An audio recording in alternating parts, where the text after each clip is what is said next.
Hello friends, एक बार फिर से आप सभी का स्वागत है इस नए व्लॉग में। आज हम आ गए हैं सोमनाथ जिले में और कोडीनार तहसील है और ये जो गांव है वो जगतिया गांव है और ये एक ऐसी हिस्ट्री से भी जुड़ा हुआ है और ये जगह 600-700 साल पुरानी है। जब सेठ जगड़ूसा हुआ करता था, आप लोगों को शायद पता होगा, वो जो थे वो व्यापारी थे और बहुत बड़े दानवीर थे। तो ये सेठ जगड़ूसा का आश्रम है और जगड़ूसा जी ने यहाँ पे ही उसका अन्न क्षेत्र चालू किया था। और दूसरी बात, यहाँ साइंस से थोड़ी अलग पड़ती हो और साइंटिफिक रीज़न से पर जाके जो यहाँ पे होता है वो सब हम आपको दिखाएंगे, क्योंकि यहाँ 4 अखंड ज्योत प्रज्वलित है। लेकिन एक्सपेरिमेंट के कारण हम एक जो भी प्रसाद ज्योत बोले जाता है उसको बार बार में से खंड करते हैं, मतलब उसको बुझाते हैं फिर जलाते हैं, फिर बुझाते हैं फिर जलाते हैं, इसलिए हम उसको अखंड नहीं बोल सकते हैं। तो ऐसी 4 यहाँ ज्योत प्रज्वलित है, जिसमें पहले ज्योत जो है वो आश्रम से बाहर है और उसके बाद अंदर 3 ज्योत है और चारों 4 ज्योत के अलग नाम है। अंदर की ज्योत 2 है, वो एक पूजा ज्योत है, एक प्रार्थना ज्योत है, वो दोनों अखंड है। और तीसरी ज्योत है वो प्रसाद ज्योत है, वो अखंड नहीं है, क्योंकि वो उसको हम बुझाते हैं जलाते हैं, बुझाते हैं जलाते हैं, तो उसको हम अखंड नहीं बोल सकते। इसलिए मैं इस जगह का एक्सप्लोर करूँगा और यहाँ जो भी एक्सपेरिमेंट हो सकता है, जो साइंस से ऊपर जाके होता है, वो करूँगा। क्योंकि ये जो ज्योत जल रही है उसका ना ही धुआं निकल रहा है, ना ही कोई स्मेल है, तो इस हिसाब से भी अलग होता है। क्योंकि फिक्र से नज़रिए से हम देखें तो कोई भी अग्नि होती है, कोई भी जलन होती है, वहाँ धुआं अवश्य होता है और उसको धुएं के साथ उसकी गंध भी होती है। कोई भी हम ले ले, या तो एलपीजी ले ले, या तो केरोसिन ले ले, या पेट्रोल ले ले, डीजल ले ले, कोई भी चीज़ ले लो, उसको जलाने के लिए आपको धुएं आपको दिखेगा। या लकड़ी ले ले, उसमें धुआं तो निकलेगा ही, उसके साथ उसके जलने के साथ बदबू भी होती है। तो ये सब से पर होता है और इसको हम एक देवी स्वरूप, एक शक्ति स्वरूप मान सकते हैं। श्रद्धा के साथ जुड़ा हुआ विषय है और श्रद्धा को हम जिस नज़रिए से देख सकते हैं उस तरह हम एक्सप्लोर करके साइंस से ऊपर जाके हम ये देखने की कोशिश करेंगे। क्योंकि यहाँ जो भी अग्नि जल रही है उसके नीचे रुपये की नोट आप रखोगे तो वो नहीं जलेगी, और इसके साथ जो भी लोखंड है, जो भी ऊपर धातु की रखा हुआ है, वो कोई भी फॉरेन हीट में ना, अमुक कोई भी सेल्सियस से ऊपर की हीट होती है तो लोहा भी लाल हो जाता है। लेकिन यहाँ कंटिन्यू ऐसे ही जलने पर भी लोहा लाल नहीं होता है और उसको आप हाथ से भी ऐसे उठा के बगल में रख सकते हैं। तो इतना प्रभावशाली है ये कि भाई कोई भी अग्नि होती है वो अपना काम करता है। लेकिन यहाँ ऐसा कुछ नहीं है, आप ऐसे हाथ से उठाकर वो लोहे को नीचे रख सकते हो, या कोई भी ऐसी पैसे की नोट, कागज़ जो जलने के लिए आपको भी पता है थोड़ा सा भी अग्नि उसको जला सकता है, लेकिन यहाँ नहीं जलती है। और दूसरा कि वायु स्वरूप पे है तो माता रानी वायु स्वरूप में नहीं दिखती है, लेकिन आप उसको अग्नि प्रकट करके आप उसके प्रत्यक्ष दर्शन कर सकते हैं। तो ये बहुत कुछ अलग हो जाता है जो साइंटिफिक तरीके से भी प्रूव नहीं हो पाता है। उसको एक्सप्लोर करने की पूरी कोशिश करेंगे, आप हमारे साथ बने रहिए। मैं आपको अंदर का जो भी है वो व्यू दिखाता हूँ, उसके बाद मैं आपसे बात करता हूँ, आप बने रहिए।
હવે જ્યાંથી માતાજી પ્રગટ પ્રગટ જ છે લ્યો.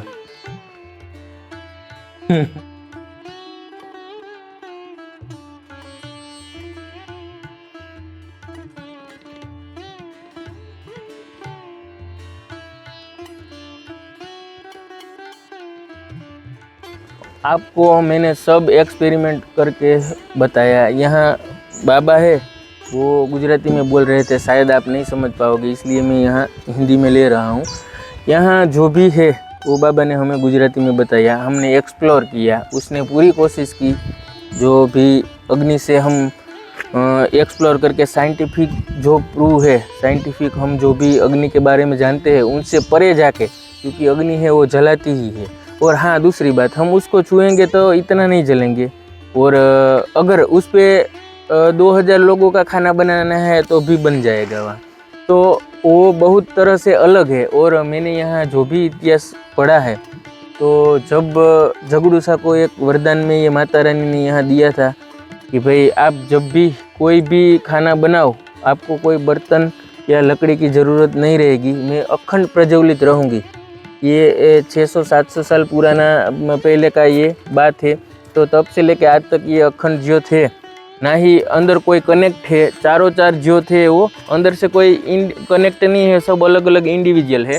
और दूसरी बात कि ये जो भी आप परिसर देख रहे हो ना, वो परिसर के अंदर ये कहीं पे भी आप कोई भी बोर करो तो उसमें से ये प्रज्वलित होता है. लेकिन अगर इससे बाहर जाके यहाँ जो प्रज्वलित होता है वो उसको हम पाइपलाइन में डाल के बगल के घर में ले जाएंगे तो वहाँ प्रज्वलित नहीं होगी. तो ये भी एक यहाँ का वो प्रत्यक्ष हम उसको एक पर्चे के रूप में मान सकते हैं कि माता रानी साक्षात यहाँ पे 24 घंटे हाजिर है. अगर यहाँ परिसर से बाहर जाएंगे तो फिर आप उसको प्रत्यक्ष नहीं देख पाओगे. तो ये बहुत कुछ इस तरफ से हम देख सकते हैं कि खुद माता रानी यहाँ प्रकट है. साइंटिफिक तरीके से हम देखें तो बहुत कुछ साइंस से परे भी है.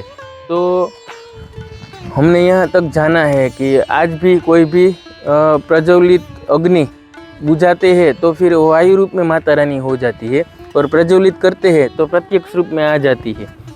तो ये 700 साल पुराना है और मैंने सब एक्सप्लोर करके आपको बताया है, लेकिन वो गुजराती में था, मैं यहाँ कवर कर दिया हूँ. लेकिन कोई भी अग्नि हो वो जलाने का काम करती है, लेकिन हम यहाँ हाथ से ऐसे बुझाते हैं तो हमारे हाथ जलते नहीं हैं, या कोई लोहे की चीज़ हम उठाते हैं तो भी हाथ नहीं जलते हैं. और कोई पैसे या नोट या कागज़ रख के ऊपर फिर अग्नि प्रज्वलित करते हैं तो भी नहीं जलती है. और आधा ग्लास पानी उसमें डाल के फिर अग्नि प्रज्वलित करते हैं तो भी प्रज्वलित होती है.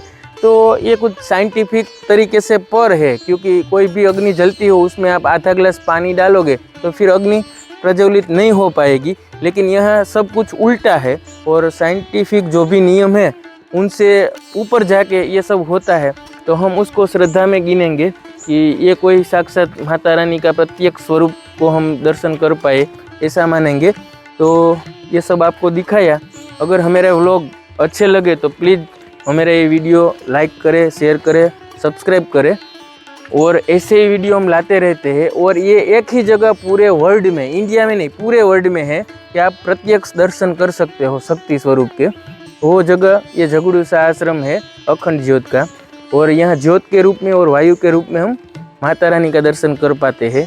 तो ये व्लॉग हम यहाँ आए और आपको सब एक्सप्लोर करके बताया. आपको ये वीडियो अच्छा लगे तो प्लीज़ लाइक करें, शेयर करें और सब्सक्राइब करें. ओके, धन्यवाद. सबका मंगल हो. ऐसी मंगल कामना के साथ मैं अपना व्लॉग यहाँ पूरा करता हूँ. धन्यवाद. जय हिंद, जय भारत.